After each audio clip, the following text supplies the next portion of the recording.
Well, dear diary full of shit. Just play along with myself and I. No one else. Yo, I'm so legit. Yesterday, I went to start my truck in the morning and it just made a clicking sound under the dash. Called the shop. They gave me the number of, who we call to take care of that stuff.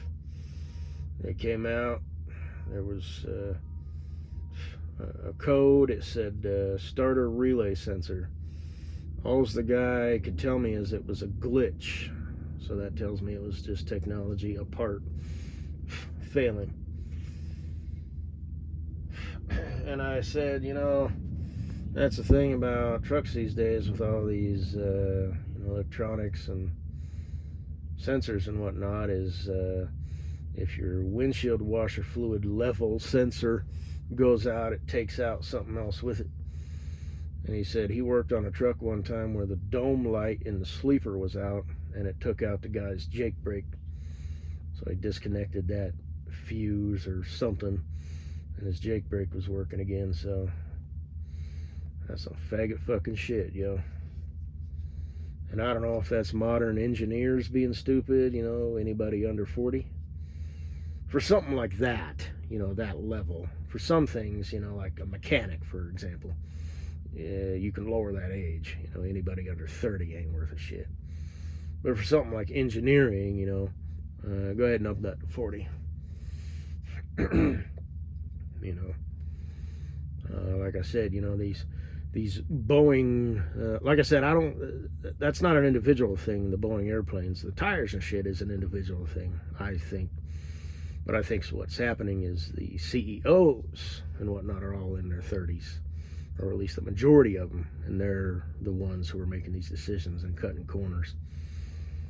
But anyway, told the shop, when I got back, wanted to get in a different loaner truck, but there wasn't one available at the time. So I thought, well, gee, that you can just keep me, local within the Denver metro area in case it happens again. At least I'm not far out. And they said at the shop, it's really no big deal. It happens every now and then. Don't even bother writing it up unless it happens again. So again, I should have, in hindsight, just as a precaution, said still keep me close in the Denver metro. But I didn't because I'm stupid. So they sent me down to Salida, Colorado, which is like, 3.5 hour drive. It's like 194 miles. So, and sure enough, went down there, shut the truck off and started it, probably 50 times. Well, maybe not that many. The remainder of that day, got down there in the morning and it wouldn't start. So I waited like an hour yesterday for the person to get there, and then of course it started. But I'm like, well, still run a diagnosis, obviously, and that's what they came up with. So I did that again this morning down there in Salida. Just waited a bit, trying to maybe save the company a buck or two. And then after an hour, it didn't start. Called the shop, and said, hey, I'm going to repeat the process. I'm just letting you know and let dispatch know, and then call the service. Turns out it's under warranty, so they decided instead of sending a tech out, and I don't know why they didn't do that yesterday. It started. I'm so stupid. And they were going to take it down to Transwest Trucks, tow it from Salida to Fountain. Okay, nobody knows what that's at, but whatever. And then when I got there, of course, it started. So called them and said, and they of course couldn't get to it tonight. So my options were so I had to leave a trailer down at the Salida because I couldn't hook up to it. And if they were going to tow me, that would have been an issue. They would have had a trailer at Transwest, so it's better that it's on our property. So somebody's just going to have to double drop it, and they're going to have to send someone to catch a ride, with someone down there, or bobtail down there, catch a ride, whatever, however they want to go about that. I'm assuming they'll just send someone because they see, I'm kind of stupid. They have 2 loads a day. So So someone catch, well, no, that's retarded. See, I need to, think about this stuff, it's all there, but, so someone's going to have to just bobtail down there, and bring that trailer back. So I thought, I would, just bobtail back if they could get the truck fixed the next day. But if they couldn't, I would have to catch a ride with somebody, and someone would again have to catch a ride with somebody down there to pick up my truck and bring it back. Because it's right off the highway, and it's it's a truck company, so they got plenty of room for a truck and trailer to get in and out of there. So that wouldn't be an issue.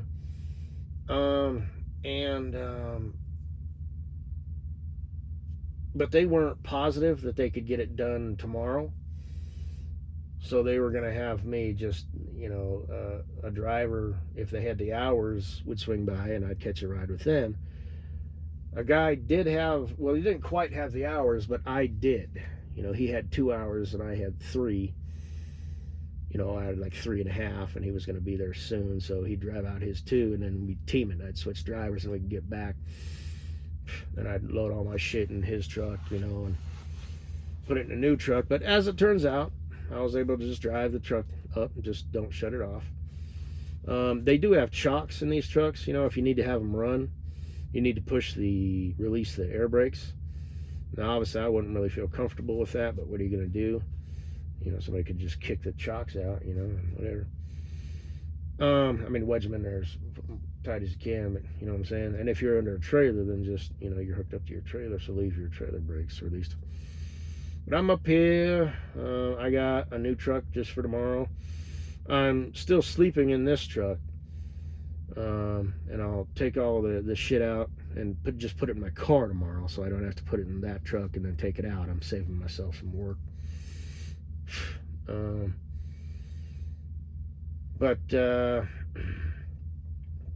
when I went in to use the shitter at the place, the front restroom, the toilet didn't hardly flush. It flushed, but it flushed really weak. So I went and used the back toilet, and it was the same thing. So I'm thinking this is just the new norm now. Weak people make hard times. And like I said, all the other phases, they last 7 to 10 years because they're no big deal. But I think the hard times phase is going to last 5 to 7. It's shorter because people are like, what the fuck? Weak people are like a precursor or whatever, but that's not as bad. It's like, weak people, and just fuck off. But once the weak people usher in the bad times, then it's like, oh, Jack. So. But anyway, the record driver was kind of an interesting guy. He was maybe a little eccentric. He kind of, talking to him, you'd kind of think like maybe he was in a bad mood. But I know people better than they know themselves. So, number one, I don't get offended. Number two, I just could tell that this is the way this guy was. And it wasn't just with me. It was like when he was talking on the phone with some other people and whatnot. But an example is we were kind of talking about, deer and stuff. And he had said, I had said, blah, blah, I used to drive over the road, drive for these guys, blah, blah. And he said, is it, deer all over the place, driving over the road? And I said, I don't drive over the road now. And what did he say? He said it kind of like this. He's all, I know you don't drive over the road, but when you did, and stuff like that. And he just kind of had this tone about him. But, I could kind of tell that's just kind of the way he was. And we were talking, what the hell? Just some stuff. How did it come up? Oh, yeah, we were talking about older vehicles because his truck was a 2000 Peterbilt Caterpillar engine. I could tell because they sound different. And I asked him, I said, is this Caterpillar engine? I already knew it was, but that was a lead into my next question. And I said, no mufflers on the exhaust? And he said, they got mufflers, but they're straight through mufflers. I don't exactly know what that is. I'm going to have to look it up, but it had a good sound. And like I said, trucks just used to sound like that with the Caterpillar engines, but if you had a truck with mufflers, it was more, muffled, but it still kind of had that nice sound. But this guy's, the truck sounded good when he was shifting, and the Jake brake and whatnot. And it was a wrecker, rig. And it was very nostalgic, just the way it was set up, and, because I've driven several trucks like that, the Peterbilt 379 and Kenworth W900 and whatnot with the straight metal hood and all the gauges, and it was very very nice. It reminded me when trucking used to be fun. And my last company, as I said, it was like I was refreshed, ready for my next driving tour.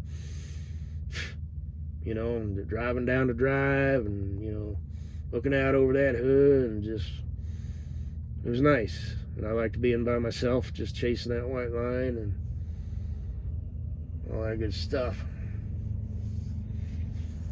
The job, obviously this is a better job as far as schedule and pay, but I don't like the work. I don't like Denver Metro. I don't like chaining in the winter. I don't like that shit. I don't like the culture. I don't like not know nothing. The only two things that I like about this company is the schedule, and the pay. Everything else is some faggot fucking shit. But it's got to get done.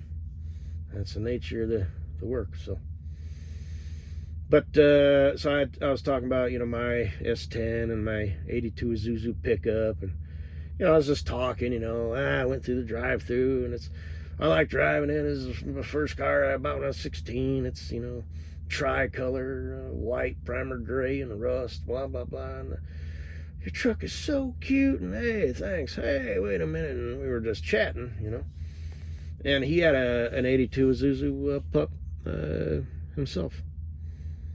So I thought, how about that? And then as we were driving along, I was just sort of looking around, scanning, because I wasn't driving, so I could just look, I like being the passenger. And I'm looking for old trucks and tractors and stuff, and I'm kind of keeping in the back of my mind, I'm looking for a deuce and a half. And I asked him just out of blue, I said, well, I thought, hey man, you're talking to a record driver. This is kind of his world. He might know somebody. So I said, you wouldn't happen to know somebody who's looking to sell an old Army deuce and a half truck, would you? And he said, well, I got one. And I said, look or sell it? He said, yeah. I said, what year is it? He said, well, I'm not sure, but it's, probably 70s. And I said, does it start and run? He said, yeah, just recently, rebuilt the engine and did some shit on it. And the reason he has it is because the guy he rebuilt the engine couldn't pay him, so he just kept the truck. I said, how much you want for it? He said, well, I got about $3,000 in it. And he said, so $3,000 or lower. And I thought about saying, would you take $2,000? But because he said he spent $3,000, and I didn't want to be, I'm me. That's not really, a lot of money, like at all. So maybe a bitch and stuff. I said, would you take 25? He probably would have took 2,000, but like I said, I'll throw you a bone here, dude, new friend. Said, yeah. So I got his card, and I started thinking, I'm like, well, I live up there, blah, blah, blah. I'm going to have to, he said, well, you want to swing by and look at it? And I'll talk to him tomorrow, and I'll say, hey, if you say it starts and runs, it's fine. Plus, if it doesn't, I can fix it up myself. And I said, well, I'm going to have to get a ride down here. I'll have to bring my dad down here, and we'll have to come get it. And he lives down there in Canyon City. Okay, that's not quite Salida, but that's still a pretty good clip. And then I started thinking, and I could tell he was thinking. He was like kind of scratching his chin, and I think when the wheels were already turning, and then I realized, I said, I'm just thinking out loud. But maybe you could tow it up there, and you can just write me a ticket. It's a tow. He said, well, I was just thinking that. So I mean, that might cost me another $1,000 or so. But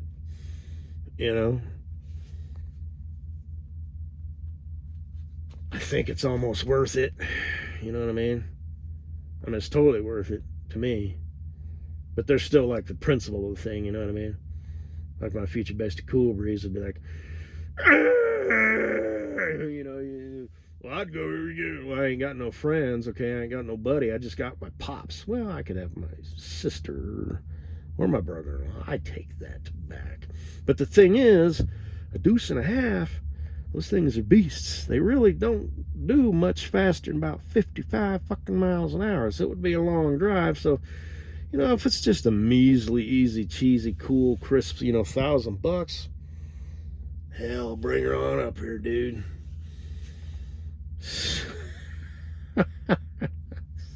Shit. Ain't that something? You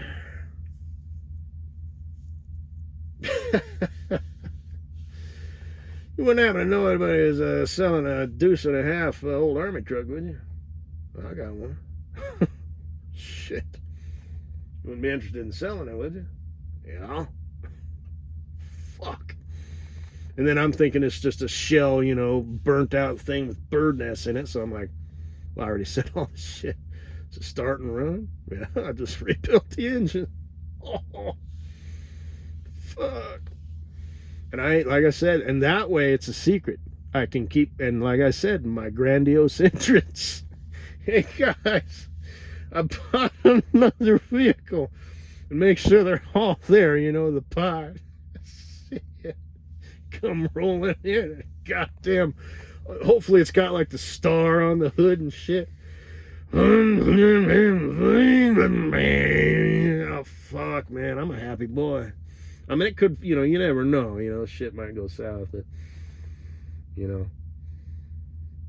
mean, he wants to sell it. It doesn't have like a for sale sign on it. It's kind of sitting there, And so, oh, fuck, this is officially the greatest day of my life. It don't take much. It's easy. Like I said, being a simpleton is a good thing, man. They're gonna shit. My nephew's gonna fucking love it. My mom's gonna be, oh my god. Oh man. I don't know how my dad will react. He'll think it's cool, but oh man.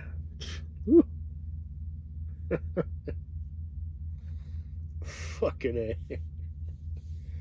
Oh, I'm telling you. Whew. What else should I wish for? Fuck. I was just talking. They're few and far between. They're kind of scattered all about. Holy shit. Starts and runs and everything. God damn.